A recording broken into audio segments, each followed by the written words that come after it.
क्या बात है भाई। तू मार्केट में कैसे इन्वेस्ट करता है? ये बाबा आदम की तरह इन्वेस्ट करते हैं।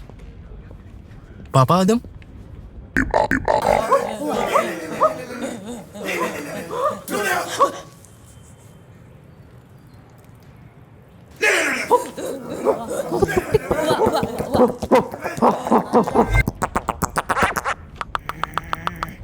ये बाबा आदम के जमाने का तरीका हटा, अकल लगा मेरे एसेट के एम स्टॉक पे आओ, जो लेटेस्ट टेक के साथ इन्वेस्टिंग को फास्ट, स्टेबल और आसान बनाता है। अकल लगाओ, एम स्टॉक पे आओ। Investments in securities markets are subject to market risks. Read all the related documents carefully before investing. Anil Ambani की सारी कंपनियों पे कुल मिला के 1,72,000 करोड़ रुपए का कर्ज था। इन्होंने सिर्फ इंडियन बैंकों से नहीं बल्कि चाइनीज बैंकों से भी कर्ज लिया था। अनिल को अब लगने लगा कि उनके सारे बिजनेस फेलियर्स के पीछे मुकेश अंबानी का ही हाथ है। अनिल को जेल जाने से बचाने के लिए उनकी मां मुकेश से मदद मांगती है। ये अंबानी के लिए एक बहुत बड़ा झटका था, लेकिन इकलौता नहीं था। क्या यहाँ कोई अनिल अंबानी की जान लेने की कोशिश कर रहा था? नमस्कार दोस्तों, साल 2008 में अनिल अंबानी दुनिया के छठे सबसे अमीर आदमी थे। इनकी वेल्थ 42 बिलियन डॉलर्स थी, अपने भाई मुकेश अंबानी से भी ज्यादा। लेकिन 16 साल फास्ट फॉरवर्ड करो, आज 2024 में अनिल अंबानी कहीं भी स्टैंड नहीं करते। कर्जदार इनके पीछे पड़े हैं, कई सारे कोर्ट केसेस इन पर चल रहे हैं और सेबी ने इनको अब इंडियन मार्केट से बैन कर दिया है 5 सालों के लिए। आखिर ये कैसे हुआ? इस डाउनफॉल की कहानी के पीछे छिपी है दो भाइयों की ऐसी लड़ाई जिसके बारे में ज्यादा लोग जानते नहीं है। एक ऐसी लड़ाई जिसका असर पूरे देश के पॉलिटिकल और फाइनेंशियल सिस्टम पर देखने को मिला है, और एक ऐसी लड़ाई जिसमें अलग अलग पार्टीज के पॉलिटिशियंस भी बीच में इन्वॉल्व हुए हैं। आइए आज के वीडियो में जानते हैं दोस्तों पूरी कहानी मुकेश और अनिल अंबानी की।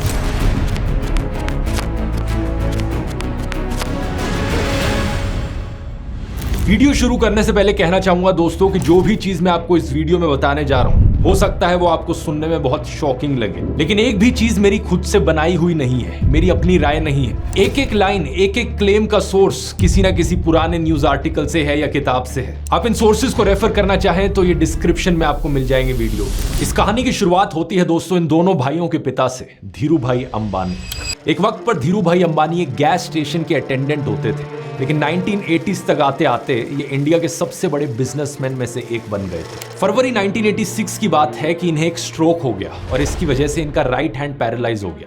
इसके बाद ही था कि इन्होंने अपने बेटों मुकेश और अनिल को बिजनेस सौंपना शुरू किया। मुकेश अंबानी थोड़े इंट्रोवर्ट टाइप के थे, तो वो ऑपरेशन संभालते थे। उनका काम था टाइम और बजट में मेगा प्रोजेक्ट्स को सेटअप करना। तो वहीं दूसरी तरफ अनिल अंबानी थोड़े एक्सट्रोवर्ट थे, इसलिए रिलायंस के वो पब्लिक फेस बन गए। पब्लिक रिलेशंस, कॉर्पोरेट अफेयर्स, सरकार के साथ लॉबिंग और मार्केटिंग संभालना उनका काम था। सन 1991 में धीरू भाई ने मुकेश अंबानी को रिलायंस का वाइस चेयरमैन बना दिया, जबकि अनिल अंबानी कंपनी के जॉइंट मैनेजिंग डायरेक्टर ही बने रहे। ये क्लियर इंडिकेशन था कि धीरू भाई मुकेश को ही प्रेफर करते थे और ऐसे ही से देखा जा रहा था कि उनके बाद रिलायंस को मुकेश ही संभालेंगे। टाइम के साथ साथ रिलायंस की ज्यादातर एक्टिविटीज मुकेश के हाथ में जाने लगी। उन्होंने अपने दोस्तों को रिलायंस में बढ़ाना शुरू किया, जैसे कि आनंद जैन और मनोज मोदी। आप शायद सोचोगे कि आखिर क्या कारण था कि धीरू भाई मुकेश को ही प्रेफर करते थे, अनिल को नहीं।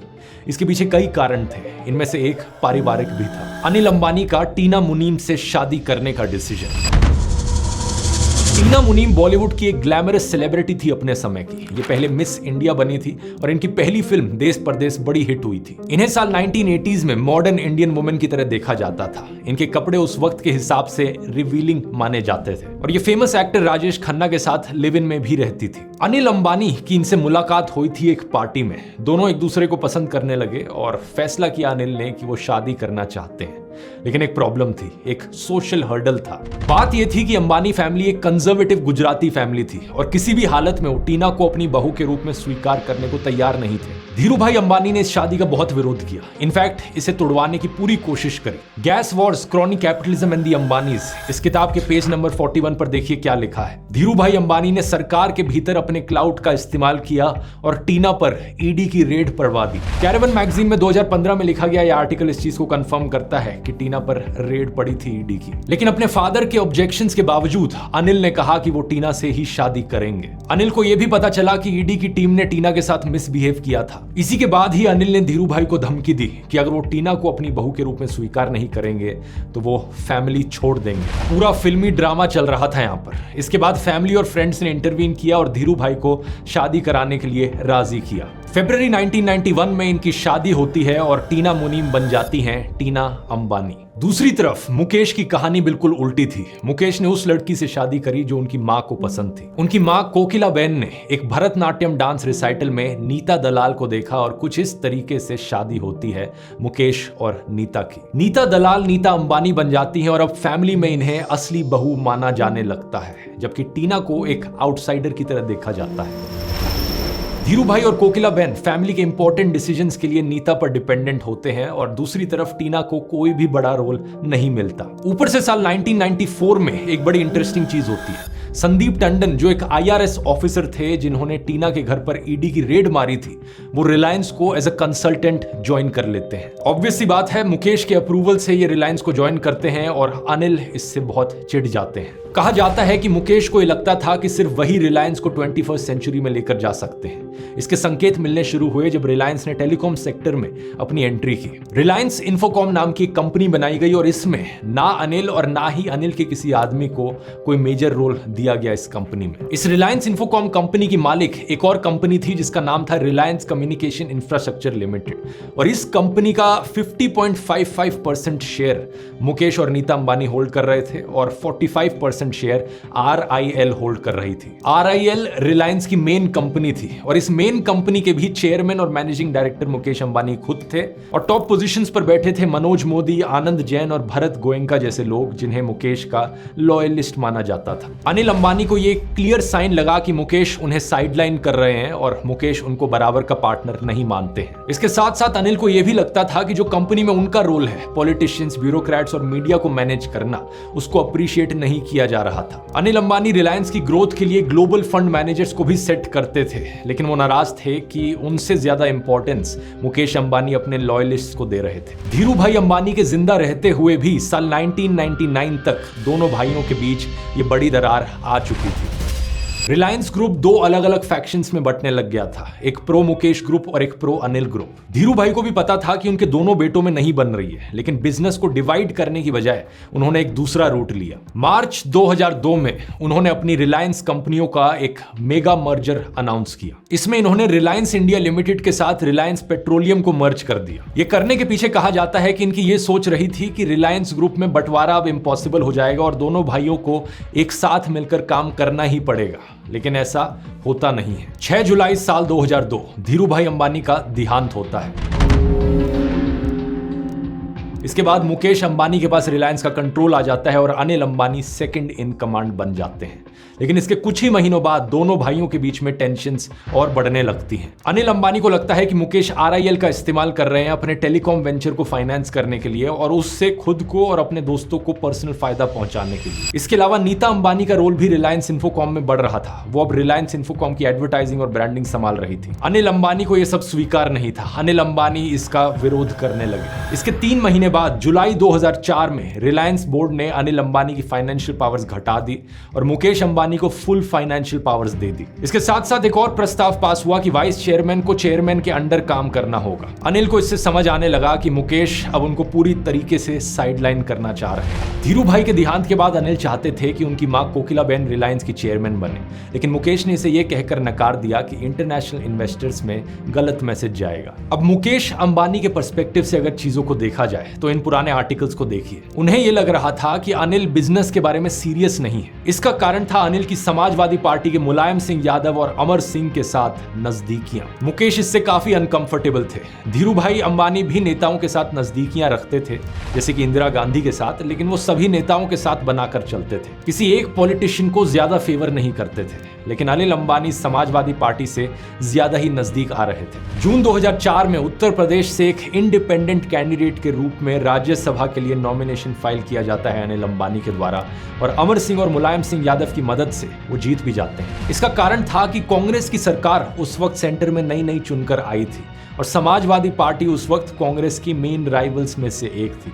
आज की तरह नहीं, आज दोनों ही एक दूसरे की एलाइज हैं, लेकिन उस वक्त काफी ऑपोजिशन में रहती थी ये दोनों पार्टीज एक दूसरे के। मुकेश अंबानी को लगा कि ये रिलायंस के बिजनेस इंटरेस्ट के लिए अच्छा नहीं है कि एक ऑपोजिशन पार्टी के साथ अनिल अंबानी इतने नजदीक हो रहे हैं, तो ये कांग्रेस पार्टी को पसंद नहीं आएगा। इसके अलावा जब अनिल अंबानी ने राज्यसभा के लिए अपना फॉर्म भरा था तो उनको अपनी और अपनी पत्नी की वेल्थ डिक्लेयर करनी पड़ी, और मुकेश इस चीज से भी नाखुश थे कि अब पब्लिकली सबको पता था इनके पास कितना पैसा है। एक तीसरा कारण भी था यहाँ पर, मुकेश अनिल के पावर जनरेशन प्रोजेक्ट से बड़े नाखुश थे। अनिल अंबानी ने उत्तर प्रदेश के दादरी में gas based electricity power plant शुरू करने की घोषणा करी थी। इसके लिए उन्होंने कहा था जो गैस आएगी वो कृष्ण गोदावरी बेसिन में जो गैस डिस्कवरीज हुई हैं वहां से आएगी। मुकेश का यह मानना था कि अनिल ने इस प्रोजेक्ट को रिलायंस पर थोपा है, और यह प्रोजेक्ट सिर्फ इसलिए हो रहा है क्योंकि अनिल अमर सिंह और मुलायम सिंह यादव को खुश करना चाहते हैं। लेट 2004 इस पॉइंट तक आते आते दोनों भाइयों के बीच में जो रिश्ते थे वो ब्रेकिंग पॉइंट तक पहुंच चुके थे। टाइम्स ऑफ इंडिया ने एक फ्रंट पेज रिपोर्ट में कहा कि एक बड़े बिजनेस ग्रुप के दो भाइयों के बीच में दरार आ गई है।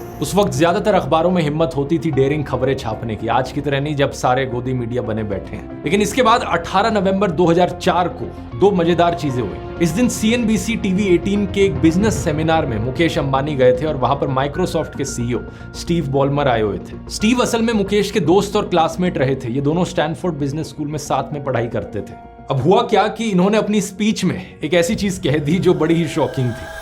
इन्होंने कहा कि स्टैनफोर्ड बिजनेस स्कूल के उनके बैच में सिर्फ 2 लोग ही थे जिन्होंने पहले ही साल में ड्रॉप आउट कर लिया था। एक वो खुद थे और दूसरे मुकेश अंबानी थे। इसे सुनकर ऑडियंस शॉक्ड रह गई, क्योंकि सालों तक दुनिया को यही लगता था कि मुकेश अंबानी ने स्टैनफोर्ड से अपनी MBA कंप्लीट करी है। रिलायंस के ऑफिशियल डॉक्यूमेंट्स में भी यही कहा गया था। तो ये स्पीच सुनकर मुकेश इस बात से काफी अपसेट हुए और कुछ ही देर में वो वहां से चले गए। लेकिन जाने से पहले उन्होंने एक और बम फोड़ दिया। उन्होंने कहा कि रिलायंस ग्रुप में ओनरशिप इश्यूज चल रहे थे, लेकिन वो प्राइवेट डोमेन में। अब कोई भी इस बात को लेकर श्योर नहीं था कि ऐसी चीज पब्लिकली क्यों कही जाएगी। अभी तक 2 भाइयों की ये लड़ाई पब्लिक नहीं हुई थी। कुछ दिनों बाद मुकेश अपनी बात से पलट गए और कहा कि रिलायंस में कोई ओनरशिप इश्यूज नहीं है और धीरू भाई ने अपने सामने सारे इश्यूज सॉल्व कर दिए थे। लेकिन तब तक बहुत देर हो चुकी थी, मीडिया में बात फैल चुकी थी। दोनों भाइयों के बीच की ये लड़ाई धीरे धीरे एक ओपन वॉर बन जाती है जो मीडिया में लड़ी जाती है। इसमें अनिल अंबानी के पास अपर हैंड था। मुकेश के खिलाफ एक के बाद एक खबरें छपने लगती हैं। मुकेश ने किन नेताओं के साथ सौदेबाजी करी है, रिलायंस को वो कैसे अपने फायदे के लिए इस्तेमाल कर रहे हैं, उनकी कॉर्पोरेट गवर्नेंस में क्या इश्यूज हैं, सब कुछ पब्लिकली छपता है। खबरों में यह भी कहा जाता है कि मुकेश कैसे अपने छोटे भाई के साथ अन्याय कर रहे हैं। अगले 7 महीनों में मुकेश अंबानी की पब्लिक इमेज काफी खराब हो जाती है। दिसंबर 2004 तक आते आते हालात इस कदर बिगड़ गए थे कि देश के फाइनेंस मिनिस्टर पी चिदम्बरम को इंटरवीन करना पड़ता है। वो कहते हैं कि इन दोनों भाइयों की लड़ाई के बीच में देश का नुकसान हो रहा है, ये लड़ाई करना बंद करो। सरकार की तरफ से प्रेशर आता है, प्राइम मिनिस्टर मनमोहन सिंह की तरफ से प्रेशर आता है। हालांकि पीएमओ ने इस चीज को बाद में डिनाई किया था। इसके अलावा इनकी मां कोकिला बहन की तरफ से प्रेशर आता है और ICICI बैंक के चेयरमैन और इनके फैमिली फ्रेंड केवी कामत भी आते हैं, इंटरवीन करते हैं। और इन सब के प्रेशर में मुकेश अंबानी समझौते के लिए तैयार हो जाते हैं। जून 2005 में अपेरेंटली दोनों भाई अपना झगड़ा सुलझा लेते हैं और दोनों भाइयों के बीच में एक एग्रीमेंट साइन किया जाता है। इस एग्रीमेंट के तहत मुकेश को फ्लैगशिप कंपनीज जैसे RIL और इंडियन पेट्रोकेमिकल्स कॉर्पोरेशन लिमिटेड मिलेगी। इस वाली कंपनी को 2002 में अटल बिहारी वाजपेयी की सरकार ने रिलायंस को बेच दिया था। वहीं दूसरी तरफ अनिल अंबानी को मिलेगी रिलायंस इन्फोकॉम, रिलायंस एनर्जी और रिलायंस कैपिटल। दोनों भाई साथ में 10 साल के लिए एक नॉन कम्पीट एग्रीमेंट भी साइन करते हैं कि अगर किसी भाई की एक कंपनी किसी सेक्टर में है तो दूसरा भाई उसके कंपटीशन में अपनी कंपनी नहीं बनाएगा, कम से कम 10 साल के लिए। इस समझौते के तहत मोटे मोटे तौर पर मुकेश अंबानी को रिलायंस ग्रुप के लगभग 60 से 70% एसेट्स मिल जाते हैं और अनिल अंबानी को 30 से 40% एसेट्स। इसी के बाद 2007 तक आते आते अनिल अंबानी की नेटवर्थ 3 गुना बढ़ चुकी थी, $45 बिलियन, और मुकेश अंबानी की नेटवर्थ थी $49 बिलियन। दोनों एक दूसरे के काफी बराबर की टक्कर में थे। अब सब लोगों को लग रहा था कि दोनों भाइयों के बीच झगड़ा परमानेंटली खत्म हो चुका है, लेकिन ऐसा था नहीं। मुकेश अंबानी काफी नाराज थे कि रिलायंस इन्फोकॉम अनिल के पास कैसे चला गया। वो उनका ड्रीम प्रोजेक्ट था। वो इंतजार करते रहे सही मौके का। इन्हें ये मौका मिला जनवरी 2008 में, जब अनिल अंबानी रिलायंस पावर का IPO लेकर आए। Anil Ambani's Reliance Power will be the country's largest IPO. The price band is expected to be anywhere between 400 to 450 rupees. Dadri वाला पावर प्रोजेक्ट जो इन्होंने अनाउंस किया था, उसके लिए ही इन्होंने ये रिलायंस पावर पावर बनाई थी। अनिल अंबानी ने इस आईपीओ में 12,000 करोड़ रुपए इकट्ठे किए थे। जिस दिन ये आईपीओ लॉन्च हुआ उस दिन ये इंडिया की सबसे बड़ी कंपनी थी। Day one of Reliance Power IPO had a rush never seen before. लेकिन इसके अगले ही दिन इस कंपनी के शेयर्स मार्केट में डंप होने लगे। It came, it listed, and it tumbled. The much hyped Reliance Power IPO today failed to ignite the markets. Instead, at the end of the day, the Sensex had seen one of its worst closings ever. एक ही दिन में share price almost 20% तक गिर गया। अनिल ने कहा कि ये इसलिए हो रहा है क्योंकि मुकेश की कंपनीज ये कर रही हैं। अनिल ने सेबी को शिकायत करी कि शेयर अलॉट होने के 4 मिनट में ही मॉरिशस की 7 कंपनीज ने शेयर बेचना शुरू कर दिया था और ये कंपनीज मुकेश से जुड़ी हुई थी। इन शेयर्स के बढ़ते ही अनिल अंबानी मुकेश अंबानी से अमीर हो जाते, लेकिन दाम गिरने की वजह से ऐसा हुआ नहीं। ये अनिल अंबानी के लिए एक बहुत बड़ा झटका था, लेकिन इकलौता नहीं था। इसके बाद एक दूसरा झटका इन्हें लगता है MTN डील के वक्त। इनकी रिलायंस कम्युनिकेशन की company south African telecom company MTN के साथ मर्ज होने का प्रोसेस शुरू कर रही थी। अगर ये डील हो जाती तो एक बार फिर से अनिल मुकेश अंबानी से ज्यादा अमीर हो जाते, लेकिन मुकेश ने इसका विरोध किया। मुकेश अंबानी ने दोनों भाइयों के बीच हुए एग्रीमेंट को दिखाया और कहा कि देखो इसमें क्या लिखा है, अगर दोनों भाइयों में से कोई भी अपनी कंपनियों में स्टेक बेचेगा तो दूसरे भाई को राइट टू फर्स्ट रिफ्यूजल देना होगा। यानी कि अगर कोई भी भाई अपनी कंपनी में शेयर बेच रहा है तो सबसे पहले वो शेयर दूसरे भाई को ऑफर करने होंगे और अगर वो नहीं खरीदता तभी ये शेयर किसी और को ऑफर किए जा सकते हैं। अनिल अंबानी ने इस एग्रीमेंट को बाईपास करने की कोशिश करी ये सोचकर कि क्यों ना उस साउथ अफ्रीकन MTN कंपनी में मैं खुद ही डायरेक्टली शेयर खरीद लूं। 51% शेयर इन्होंने खरीदने की कोशिश की, लेकिन तब तक ये जो MTN कंपनी थी इसने इस लड़ाई को होते हुए देखा और सोचा कि इन दोनों भाइयों के झगड़े के बीच में ये ना फंस जाए इस डील में, तो पीछे हट गए डील से। ये तो सीधी सीधी लड़ाइयां थी, लेकिन इसके अलावा अनिल अंबानी ने कहा कि मुकेश उन्हें नुकसान पहुंचाने के लिए पॉलिटिकल प्रेशर भी लगा रहे हैं। अनिल की कंपनी ने दिल्ली और मुंबई एयरपोर्ट के प्राइवेटाइजेशन बिड में पार्ट लिया था और वो हाईएस्ट बिडर थी, लेकिन आखिर में सरकार ने डिसाइड किया कि ये जो कंपनी बिड कर रही है उनका कॉन्फ्लिक्ट ऑफ इंटरेस्ट है और इसलिए ये कॉन्ट्रैक्ट सेकंड हाईएस्ट बिडर को दे दिया। कहा जाता है कि इसके पीछे मुकेश अंबानी थे। ऐसा ही कुछ कोल बेस्ड मीथेन एक्सट्रैक्ट करने के कॉन्ट्रैक्ट्स के साथ हुआ और अनिल को अब लगने लगा कि उनके सारे बिजनेस फेलियर्स के पीछे मुकेश का ही हाथ है। और हैरानी की बात पता है क्या दोस्तों, अभी तक इन दोनों भाइयों के बीच सबसे बड़ी लड़ाई होनी बाकी थी, द गैस वॉर्स, जो मुकेश और अनिल के बीच में 2005 में सेटलमेंट हुआ था। उसमें गैस एक्सप्लोरेशन और एक्सट्रैक्शन बिजनेस मुकेश के पास आया था और पावर जनरेशन बिजनेस अनिल के पास। इस गैस वॉर्स किताब का मैंने इस वीडियो में बहुत बार रेफरेंस लिया है। ये एक ऐसी किताब है जो लीगल ट्रबल में आ गई थी, लेकिन कोई केस इसके खिलाफ नहीं हुआ था। ये आज के दिन भी पब्लिकेशन में है, जिससे साबित होता है कि जो भी इसमें लिखा गया है उसे कोई गलत साबित कर नहीं पाया है। अगर आप इस किताब को खरीदना चाहें, इसका लिंक नीचे डिस्क्रिप्शन में मिल जाएगा और डिटेल में और गहराई से आप इस पूरी सिचुएशन को समझ पाएंगे। अब बात कुछ ऐसी है कि अगर अनिल अंबानी को अपना पावर प्लांट खोलना है गैस का, तो उसके लिए गैस की जरूरत होगी और गैस एक्सप्लोरेशन और एक्सट्रैक्शन का बिजनेस मुकेश के पास है। पावर जनरेशन बिजनेस नया था और अनिल यूपी के दादरी में पावर प्लांट लगा रहे थे, इसके लिए गैस की जरूरत थी। और जब एग्रीमेंट हुआ तब मुकेश ने कहा कि वो अनिल को $2.34 प्राइस पर million British thermal units gas supply करेंगे और हर रोज 17 साल तक 28 million standard cubic metres a day gas supply की जाएगी। लेकिन इसके थोड़े ही दिन बाद दोनों भाइयों में इस बात पर झगड़ा शुरू हो गया कि क्या मुकेश की कंपनी अनिल की कंपनी को सेट प्राइस पर गैस प्रोवाइड करेगी। मुकेश की कंपनी ने ministry of petroleum and natural gas के पास $2.34 के प्राइस को अप्रूव करने के लिए अप्लाई किया, तो मिनिस्ट्री ने यह कहकर मना कर दिया कि नेचुरल रिसोर्सेज पर सरकार प्राइस तय करेगी। उस वक्त मुरली देवड़ा पेट्रोलियम मिनिस्टर थे और धीरू भाई अंबानी के करीबी थे। अनिल ने कहा कि ये मुकेश को फायदा पहुंचाने के लिए किया जा रहा है। सरकार कह रही है कि वो खुद प्राइस डिसाइड करेगी, लेकिन वो ज्यादा प्राइस डिसाइड करेगी ताकि फाइनली अनिल को ज्यादा पैसे पे करने पड़े गैस के लिए मुकेश को। इस बात पर दोनों भाइयों के बीच में कानूनी लड़ाई शुरू हो गई और सरकार भी इसमें कूद गई। सितंबर 2007 में एक एम्पावर्ड ग्रुप ऑफ मिनिस्टर्स जिसको प्रणब मुखर्जी हेड कर रहे थे, उसने RIL का गैस प्राइस $4.21 पर अप्रूव किया। यह ऑलमोस्ट डबल प्राइस था जो अनिल पे करते, तो अनिल अंबानी कोर्ट चले गए। 2009 में बॉम्बे हाई कोर्ट ने फैसला सुनाया और यह फैसला आता है अनिल अंबानी के पक्ष में। बॉम्बे हाई कोर्ट कहता है कि मुकेश अंबानी को अपना फैमिली एग्रीमेंट ऑनर करना चाहिए और $2.34 के प्राइस पर ही गैस को बेचना चाहिए। इसके बाद 4 जुलाई को मुकेश अंबानी की कंपनी बॉम्बे हाई कोर्ट की जजमेंट के खिलाफ सुप्रीम कोर्ट में पिटीशन फाइल कर देती है। सुप्रीम कोर्ट में इसकी सुनवाई 20 जुलाई को होनी थी, लेकिन 18 जुलाई को ही सरकार ने इसमें पिटीशन फाइल की और कहा कि नेचुरल गैस एक नेशनल प्रॉपर्टी है और इन दोनों को गैस के प्राइसेस तय करने का कोई अधिकार नहीं है, इसलिए ये कॉन्ट्रैक्ट इनवैलिड है। अनिल अंबानी आरोप लगा रहे थे कि ये यूपीए की सरकार मुकेश अंबानी के फेवर में एक्ट कर रही है और स्पेशली ये पेट्रोलियम मंत्रालय एक ऐसे पॉलिटिशियन जो धीरू भाई के काफी करीब रहे थे। अनिल ने कहा कि सरकार ओएनजीसी जैसी कंपनियों का नुकसान कराकर मुकेश को फायदा पहुंचा रही है। अनिल की कंपनीज ने अखबारों में फ्रंट पेज एड्स देनी शुरू कर दी। इन एड्स में लिखा गया सरकार और पेट्रोलियम मिनिस्ट्री मुकेश को फायदा पहुंचा रही है और इससे सरकारी खजाने को नुकसान हो रहा है। विज्ञापन में आरोप लगाया गया है कि सरकार अपनी ही कंपनी एनटीपीसी को रिलायंस इंडस्ट्रीज से 80% ज्यादा भाव पर गैस खरीदने को कह रही है। इससे एनटीपीसी को 30,000 करोड़ रुपए का नुकसान होगा, जबकि रिलायंस इंडस्ट्रीज को इस डील से 50,000 करोड़ रुपए का फायदा होगा। परंजॉय गुहा ठाकुरता अपनी किताब gas Wars chronic capitalism and the Ambanis में बताते हैं कि इस बीच एक बड़ा चौंकाने वाला इंसिडेंट होता है। 23 अप्रैल 2009 को अनिल अंबानी की हेलीकॉप्टर की मेंटेनेंस हो रही थी। एक टेक्नीशियन भारत बोर्गे ने पाया कि हेलीकॉप्टर की फिल्टर नेक ढंग से फिट नहीं हो रही थी। उसने उसे ठीक करने के लिए खोला तो उसके अंदर पीनट के साइज के पत्थर देखे गए, छोटे छोटे पत्थर। साथ में फ्यूल टैंक के अंदर भी मिट्टी और कंकड़ पाए गए। किसी ने जानबूझकर हेलीकॉप्टर के अंदर पत्थर और छोटे छोटे कंकड़ डाल रखे थे। एक्सपर्ट्स के मुताबिक अगर ये हेलीकॉप्टर उड़ा होता तो फॉर श्योर क्रैश कर जाता। एक बहुत ही शॉकिंग चीज, क्या यहाँ कोई अनिल अंबानी की जान लेने की कोशिश कर रहा था? इसको लेकर कई थ्योरीज चलने लगी। अनिल अंबानी के लोगों ने कहा कि ये कॉर्पोरेट राइवल्स ने किया है। इसके कुछ ही दिन बाद भारत बोर्गे की डेड बॉडी रेलवे ट्रैक पर मिली एक सुसाइड नोट के साथ। उस सुसाइड नोट में लिखा था कि कंकड़ मिलने के बाद मुकेश की कंपनी के कुछ ऑफिशियल्स उससे मिले थे और पूछताछ करने लगे।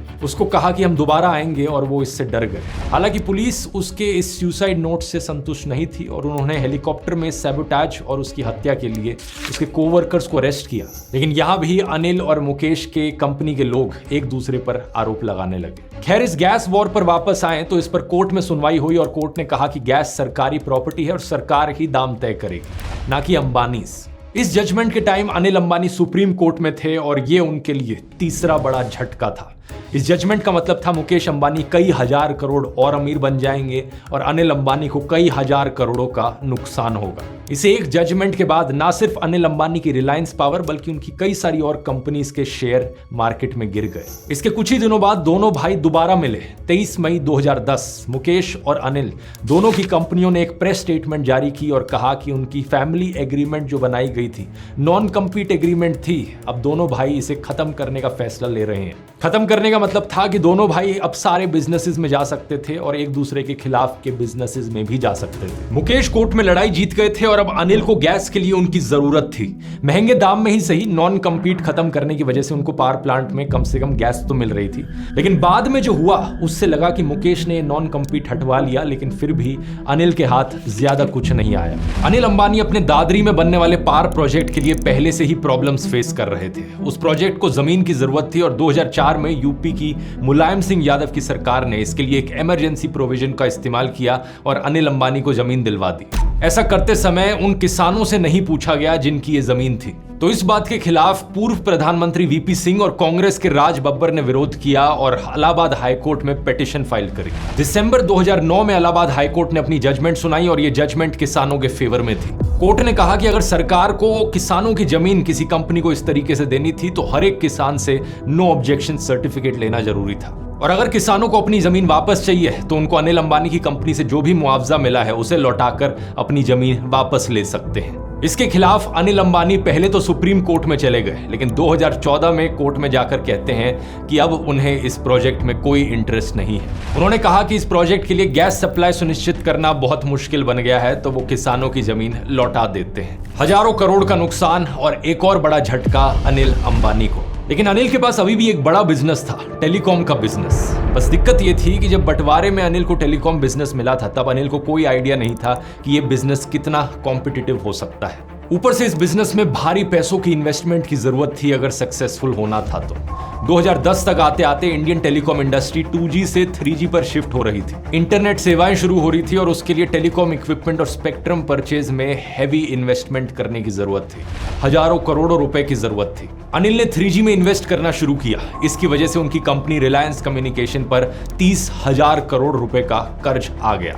अपने ऊपर कर्ज कम करने के लिए अनिल ने टावर ऑपरेशंस के लिए GTL इंफ्राटेक से 50,000 करोड़ की डील करने की कोशिश करी, एक मर्जर करने का कोशिश की, लेकिन यह प्लान भी फेल रहा। अगले साल 2G स्पेक्ट्रम का अलेजिड घोटाला होता है और 122 टेलीकॉम लाइसेंसेस को देश भर में कैंसिल किया जाता है। इनमें से एक लाइसेंस अनिल अंबानी का भी था। CBI अनिल अंबानी से स्वान टेलीकॉम को प्रमोट करने में उनके रोल के बारे में पूछताछ करती है। Anil Ambani's role in the share of Swan was being probed. The CBI said that Anil Ambani sold Swan shares to Delphi at throwaway prices. लेकिन इसके बाद भी अनिल अंबानी 3G में इन्वेस्ट करते रहते हैं। मुकेश अंबानी दूसरी तरफ अपना 4G नेटवर्क जियो लाने की तैयारी शुरू कर रहे थे। अब यहां पर एक इंटरेस्टिंग बात यह है दोस्तों कि रिलायंस के मोबाइल बिजनेस में सबसे बड़ी गड़बड़ मुकेश अंबानी ने करी थी, लेकिन वो गड़बड़ भारी पड़ी अनिल अंबानी को। बात कुछ ऐसी है कि जब साल 2002 में मुकेश अंबानी ने इस बिजनेस को शुरू किया था तो 2 तरीके के सिम कार्ड्स होते थे, एक GSM सिम कार्ड और एक CDMA सिम कार्ड। मुकेश ने रिलायंस के लिए CDMA चूज किया, लेकिन जो दूसरी कंपनीज थी उस वक्त एयरटेल, हच जैसी, उन्होंने GSM चूज की। CDMA सिम कार्ड में दिक्कत ये थी कि इस पर सिर्फ 2G और 3G की टेक्नोलॉजी चल सकती थी, 4G नहीं चलता था। तो अनिल अंबानी की रिलायंस कम्युनिकेशंस को अगर 4G ऑफर करना था तो तुरंत उन्हें अपना सिम कार्ड बदलना था। 1 साल के भीतर अपने सारे सिम कार्ड्स को CDMA से GSM पर शिफ्ट करना था। ऐसा करना काफी डिफिकल्ट था, बहुत सारे और पैसों का खर्चा। साल 2012 तक वोडाफोन रिलायंस कम्युनिकेशन से आगे निकल गई थी और 2016 तक आते आते अनिल अंबानी की रिलायंस कम्युनिकेशन चौथे नंबर पर खिसक चुकी थी। कर्ज बढ़ता जा रहा था, मुश्किलें बहुत सारी थी और इसी के बीच मुकेश अंबानी अनाउंस करते हैं रिलायंस जियो। This morning I start with the newest and the youngest member of the Reliance family, Jio. Reliance जियो ने फ्री 4G सर्विसेज देकर सबके कस्टमर्स छीन लिए। Jio's data, voice, video will be available for everyone, absolutely free. Anil Ambani के telecom business की हालत बद से बदतर हो गई। एक आखिरी ऑप्शन के तौर पर अनिल अंबानी ने अपनी कंपनी को 2017 में मर्ज करने की कोशिश करी एयरसेल कंपनी के साथ, लेकिन ये डील भी फेल हो गई। इस डील के फेल होने की वजह से कैनेडियन कंपनी ब्रुकफील्ड के साथ जो अनिल की टावर डील थी वो भी फेल हो गई और इसके बाद रिलायंस कम्युनिकेशन ने अपने 2G और 3G बिजनेस को बंद करने की घोषणा कर दी। 2017 तक रिलायंस कम्युनिकेशन पर 43,000 करोड़ रुपीस का डेट था।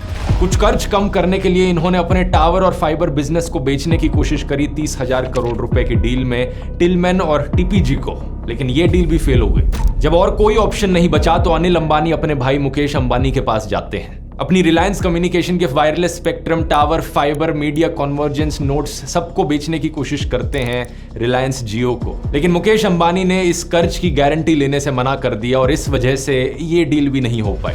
2018 तक आते आते अनिल अंबानी ने रेगुलरली कोर्ट के चक्कर लगाने शुरू कर दिए थे क्योंकि उन पर कर्ज इतना बढ़ चुका था, कर्जदार उनके पीछे पड़े थे। एरिक्सन कंपनी ने अनिल पर डिफॉल्ट का इल्जाम लगाया और 2018 में एरिक्सन सुप्रीम कोर्ट चला गया। सुप्रीम कोर्ट ने अनिल अंबानी को कहा कि 30 सितंबर 2018 तक एरिक्सन के 550 करोड़ रुपए वापस करो, लेकिन अनिल अंबानी ये पैसे भी वापस नहीं कर पाए और एरिक्सन ने सुप्रीम कोर्ट में कंटेम्प्ट पिटीशन फाइल कर दी। कोर्ट ने कहा कि अगर मार्च 2019 तक अनिल एरिक्सन को ये पैसे नहीं दे पाएंगे तो कंटेम्प्ट ऑफ कोर्ट की वजह से उन्हें जेल जाना पड़ेगा। ब्लूमबर्ग की इस रिपोर्ट के मुताबिक अनिल अंबानी को जेल जाने से बचाने के लिए उनकी मां मुकेश अंबानी से मदद मांगती है। अनिल ने मुकेश के पास जाकर नेगोशिएशन की और एलिजिडली अनिल को एक तरीके से मुकेश के सामने भीख मांगनी पड़ी कि वो उनकी मदद करें। आखिर में मुकेश उनकी मदद करते हैं। एरिक्सन को पेंडिंग पैसे देकर मुकेश अंबानी अनिल अंबानी को जेल जाने से बचा लेते हैं। 25 सितंबर 2019 को नेशनल कंपनी लॉ ट्रिब्यूनल ने रिलायंस कम्युनिकेशन को इंसॉल्वेंट घोषित कर दिया और कर्ज चुकाने के लिए कंपनी के एसेट्स को बेचना शुरू कर दिया। आखिर क्या कारण था अनिल अंबानी की डाउनफॉल के पीछे? ऐसा नहीं है कि रिलायंस कम्युनिकेशन इकलौती दिक्कत थी अनिल अंबानी की। इनकी दिक्कतें 2014 में ही शुरू हो गई थी जब इनकी कंपनियों पर कर्ज बढ़ने लगा था। 2018 तक आते आते इनकी सारी कंपनियों पर कुल मिला के 1,72,000 करोड़ रुपए का कर्ज था। इंडिया टुडे के मुताबिक असल में अनिल अनिल ऐसे बिजनेसेस में घुसे जहां पर बहुत सारे पैसे की जरूरत थी और उन्होंने जो फैसले लिए वो स्ट्रैटेजी से ज्यादा एम्बिशन पर बेस्ड थे।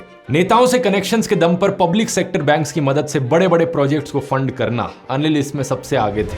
लेकिन 2008 की ग्लोबल फाइनेंशियल क्राइसिस के बाद चीजें थोड़ी बदल गई थी और पब्लिक सेक्टर बैंक्स अब पावर और इंफ्रास्ट्रक्चर सेक्टर्स को फंड ज्यादा करने को तैयार नहीं थे। शुरुआत में कुछ बैड लक थी, लेकिन बाद में उनके खुद के गलत फैसले थे। धीरे धीरे इनके सभी प्रोजेक्ट से हवा निकलनी शुरू हो गई। 2014 में रिलायंस एंटरटेनमेंट को अपना मल्टीप्लेक्स चेन बिग सिनेमास को बेचना पड़ा अपना कर्ज उतारने के लिए। अगस्त 2018 में अनिल ने अपना रिलायंस इंफ्रास्ट्रक्चर का Mumbai city power distribution business Gautam Adani को 18,800 करोड़ में बेच दिया। इस सब के चलते रिलायंस इंफ्रा अपना 23,000 करोड़ का कर्ज उतार पाया। लेकिन आज के दिन तक रिलायंस पावर के बड़े बड़े प्रोजेक्ट्स अटके हुए हैं। सितंबर 2018 में अनिल ने अपने शेयर होल्डर्स को कहा कि 24,000 मेगावाट के पावर जनरेशन प्लांट्स अटके हुए हैं क्योंकि उन्हें गैस नहीं मिल पा रही। इसकी वजह से करीब 1.2 लाख करोड़ की इन्वेस्टमेंट्स फंसी हुई हैं उनके मुताबिक। रिलायंस पावर को 3 पावर प्लांट्स बनाने के प्रोजेक्ट मिले थे, लेकिन उसमें से वो अभी तक एक ही बना पाई है और उस एक प्रोजेक्ट में भी इन्होंने कोर्ट में कहा कि हमें ज्यादा माइनिंग करने की परमिशन चाहिए, नहीं तो उसके बिना वो घाटे में चली जाएगी कंपनी